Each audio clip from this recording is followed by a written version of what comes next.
Boa noite, pessoal. Aqui é a Natália e o nosso trabalho de clínica integrada foi tratamento e retratamento dos canais radiculares. Agora eu vou falar um pouco sobre os sinais e sintomas da pulpite reversível, a biopulpectomia. Aqui ao lado nós podemos notar um dente normal e logo abaixo um dente com uma grande lesão cariosa, ocorrendo uma inflamação e até um abscesso periapical.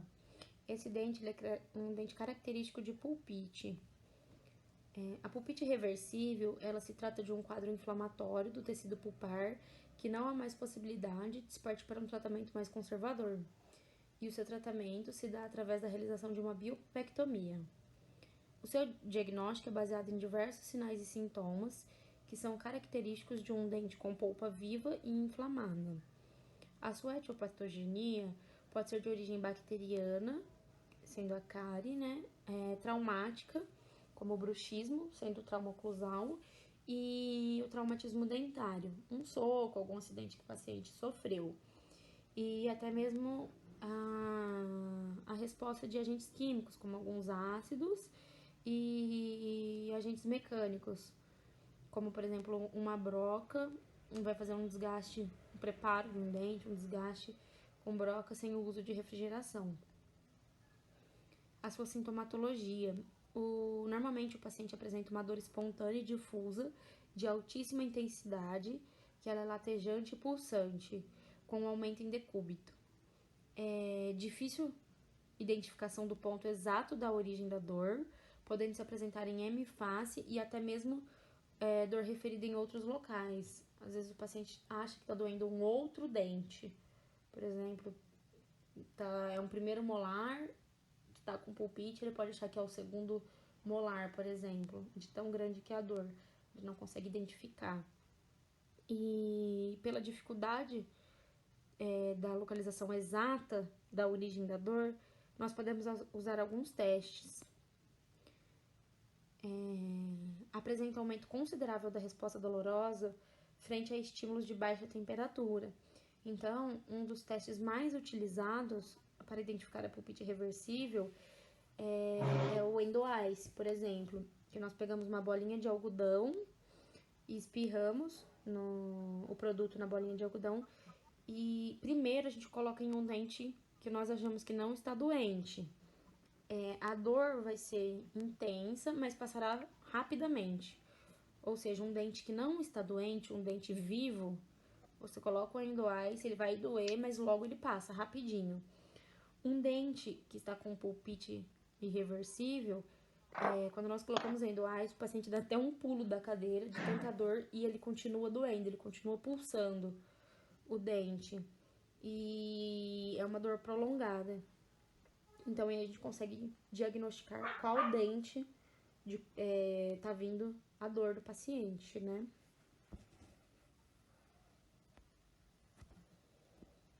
Uma outra característica muito importante da pulpite irreversível é a dificuldade do controle da dor, apresentando em muitos casos pequeno alívio com a medicação e com volta rápida ao quadro da dor original, com a diminuição da meia-vida ativa do medicamento. Na sua etapa final, quando o dente já começa a necrosar, o paciente pode intervir a sintomatologia e apresentar alívio com presença de baixas temperaturas. Então, é o contrário. Quando o dente começa a necrosar, ele começa a parar de doer com baixas temperaturas, né? E ele começa a sentir dor com altas temperaturas, com coisas quentes. Então, esse marca o início de uma necrose pulpar, o fim da pulpite e o início da necrose pulpar do dente. A pulpite reversível pode evoluir para uma periodontite apical aguda, que acontece no ápice do dente. Ela apresenta-se com sintomas de dente crescido, dor contínua pulsátil, agravada pela pressão oclusal e pela percussão vertical.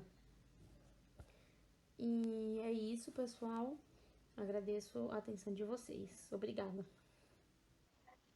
Boa noite, aqui é a Patrícia. Vou falar sobre os sinais e os sintomas de necro, né? Aqui temos uma imagem da cárie inicial e a cárie, né, atingindo a polpa, que gera necrose pulpar, né? Bom, em relação à necrose pulpar, geralmente ela é assintomática e ela gera alteração de cor da coroa, né? Isso é uma indicação da perda da vitalidade pulpar. Nos casos de um diagnóstico duvidoso, geralmente se usa o teste, né, do frio e do calor. Entretanto, dependendo do estado dos tecidos, a dor pode estar presente, como os casos de periodontite apical ou o abscesso agudo, né? Aqui mostra o teste, né, que é feito. Geralmente, com o calor, a grande maioria não sente dor. E com frio, geralmente a resposta é sempre negativa, sempre tem dor. Se a causa for traumática, a coroa dentária pode apresentar-se rígida ou com pequenas restaurações. Quando a necrose pulpar se instala, o paciente normalmente ele sente um incômodo ao mastigar, né?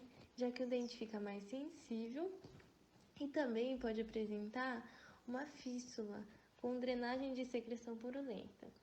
Nos casos mais severos, pode ocorrer um edema. Boa noite a todos, meu nome é Matheus Garcia e irei falar um pouco sobre necrose pulpar.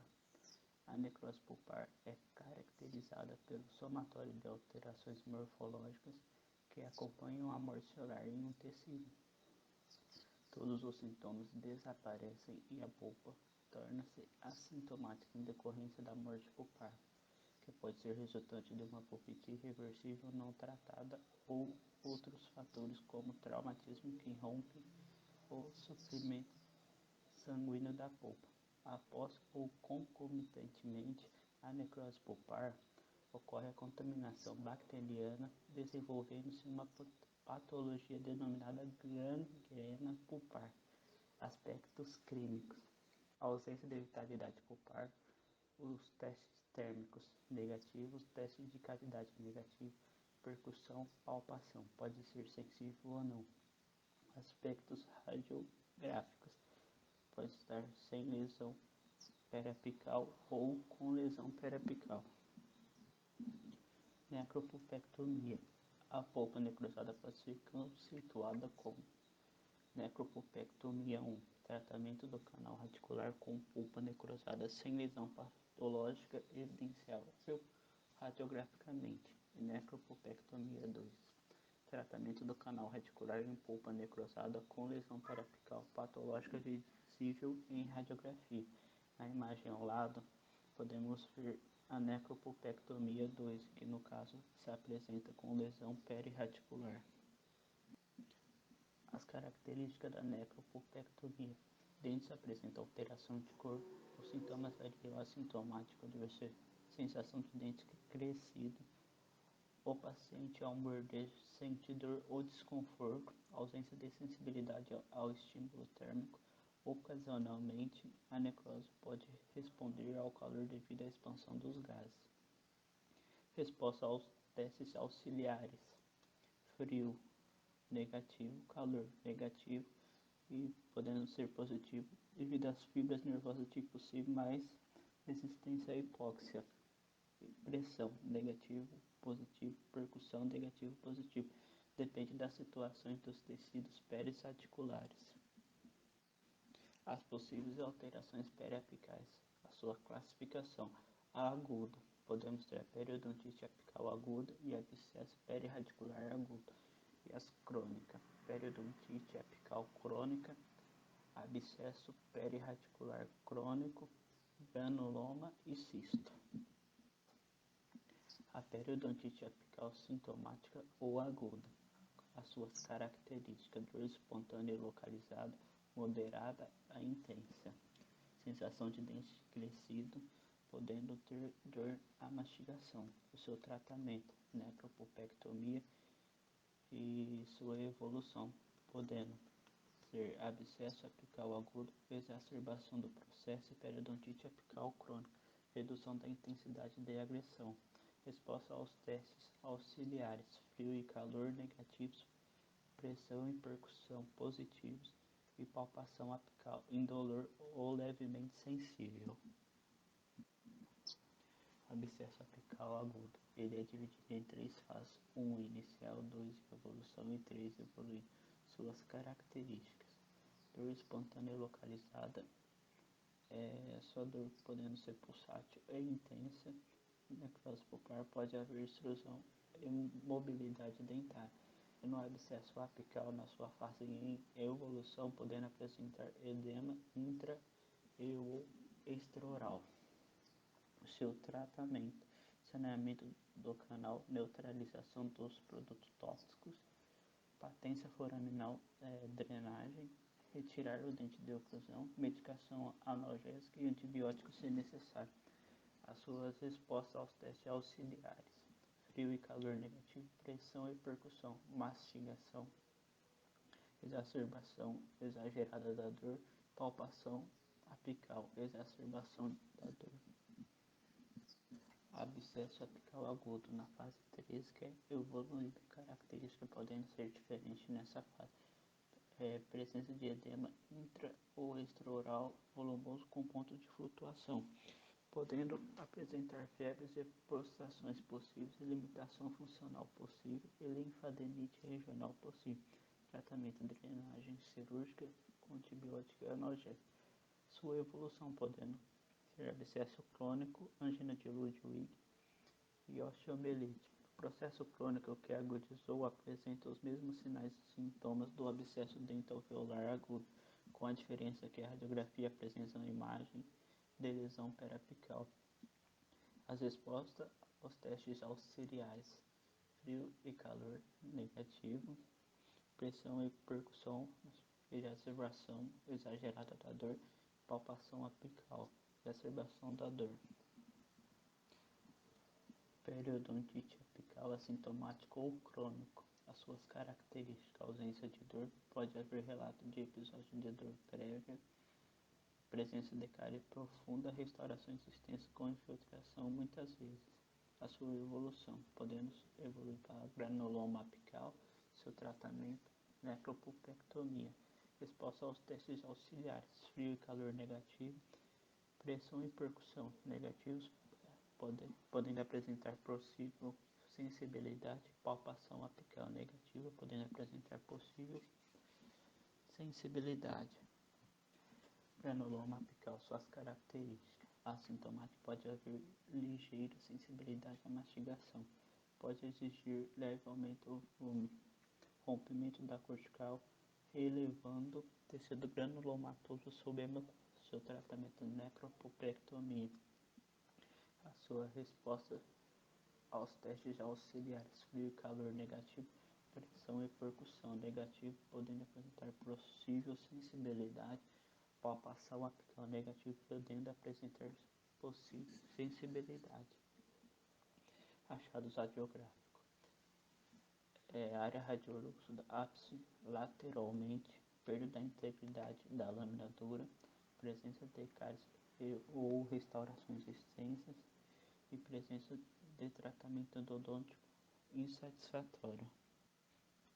Cisto apical. As suas características: sintomático, pode haver sensibilidade à mastigação, possível abaulamento da cortical. O seu tratamento: necropulpectomia, cirurgia paraendodôntica. Resposta aos testes auxiliares: frio e calor negativo, pressão e percussão negativa, podendo ter possível sensibilidade, e palpação apical negativa, podendo ter possível sensibilidade. O tratamento da necropulpectomia. O tratamento da necrose pulpar consiste na remoção de todo o tecido necrosado e possivelmente infectado, medicação intracanal e obturação dos sistemas de canais radiculares. Fala pessoal, sou o Matheus Henrique e eu vou estar falando aqui um pouco sobre biopulpectomia, tá? A biopulpectomia ela pode ser definida como a remoção da polpa vital normal ou inflamada, tá? Esse procedimento microcirúrgico ele tem como principal indicação, né, nos casos de pulpite irreversível ou onde houver fracasso do tratamento conservador, tá? Existem ainda situações clínicas onde a polpa, apesar de estar clinicamente normal, ela necessitará de ser removida, principalmente em dentes que serão submetidos a procedimentos periodontais, protéticos ou cirúrgicos, onde o tratamento endodôntico passa a ser de fundamental importância dentro do plano de tratamento global do paciente, tá? Então também essa é uma ocasião onde se pode realizar a biopectomia, né, quando se precisa realizar um procedimento em alguma dessas áreas. Essa situação ela é conhecida como biopectomia eletiva, beleza?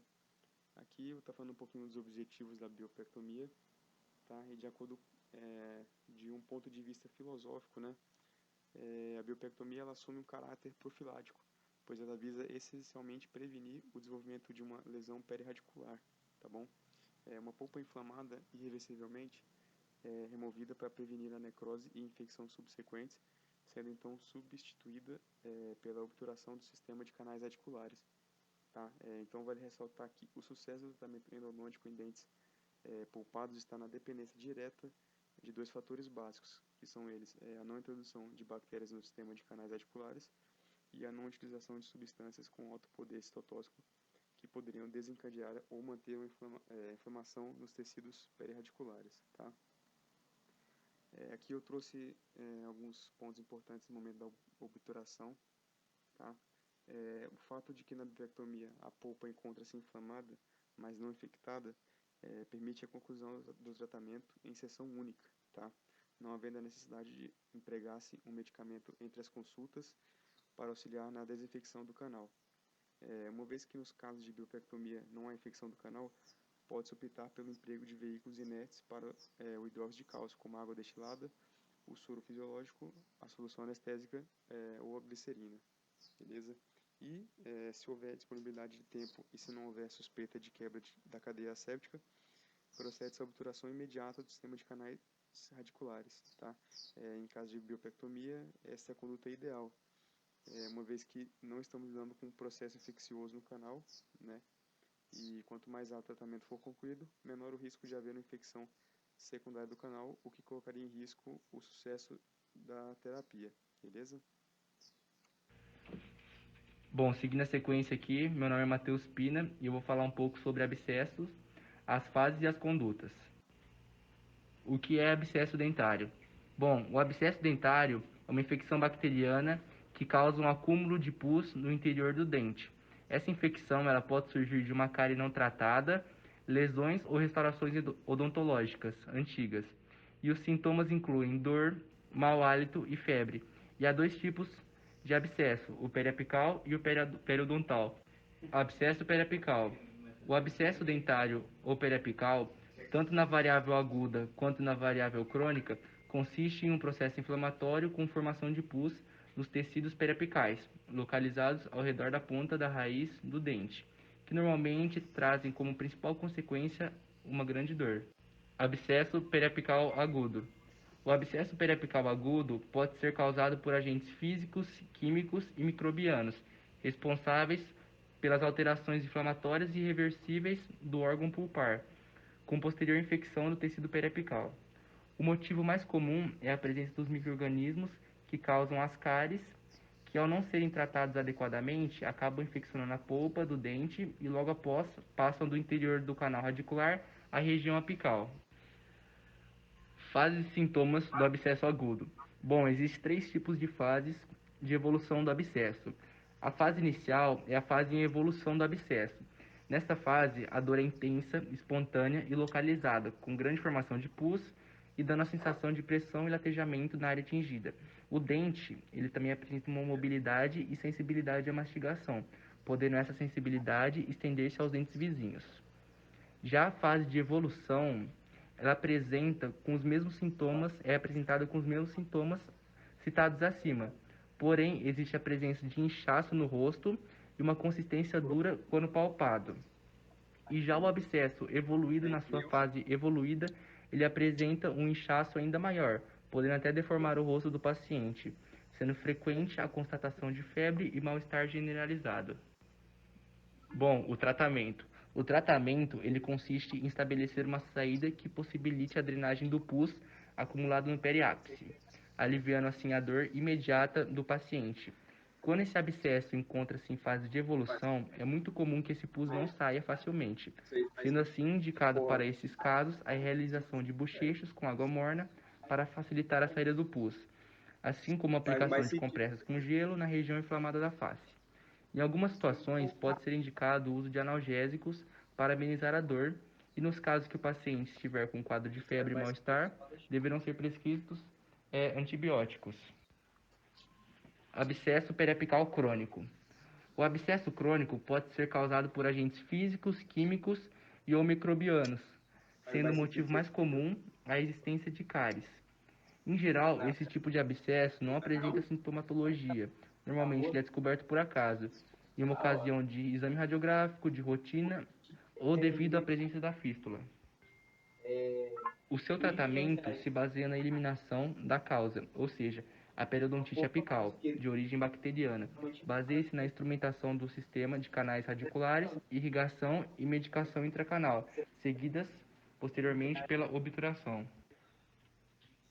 Abscesso periodontal.